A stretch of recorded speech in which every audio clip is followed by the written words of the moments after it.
আমার বাসা হলো যাত্রাবাড়ি শনিয়াকড়া ৪ নম্বর রোড। আমি 19শে জুলাই রোজ শুক্রবার ছাত্র আন্দোলনে নামি। ছাত্র আন্দোলনে নামার পরে আমি রায়েরবাগ কদমতলী থানার ওইখানে অবস্থান করি। করার পরে সারাদিন আমি ওখানে ছিলাম, ধাওয়া পাল্টা দাওয়া, আমি সারাদিন ওইখানে ছিলাম। রাত্রে 9 থেকে 9:30 বাজে আমি গুলি খাই ওখান থেকে। থানার 20 থেকে 25 কদম সামনে থেকে আমি গুলিবিদ্ধ হই। গুলিবিদ্ধ হয়ে পরে আমার এখান থেকে ট্রিটমেন্টে নিয়ে গেছে সালমান হসপিটাল, আপনার কাজলা।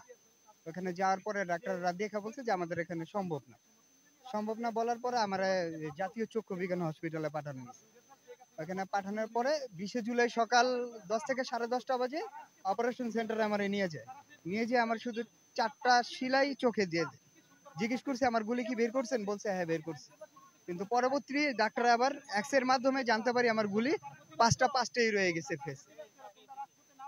তারপরে এখানে আপনার 20শে জুলাই সকালে আমার ডাইরেক্ট রিলিজ দিয়ে দেওয়ার পরে আমি বাসায় চলে আসি।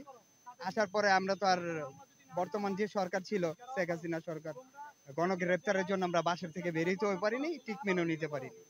তারপরে পরের মাসে আগস্টের 13 তারিখে যে ছাত্রদের মাধ্যমে জানতে পারি ফ্রি ট্রিটমেন্ট সারা বাংলাদেশে চলছে।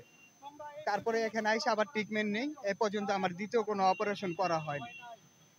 আর আমি ডান চোখে 19শে জুলাই থেকে এ পর্যন্ত আমি ডান চোখে কিছু দেখি, কিন্তু চোখ ট্রিটমেন্টের মাধ্যমে স্বাভাবিকভাবে আছে, দেখা যায় স্বাভাবিক।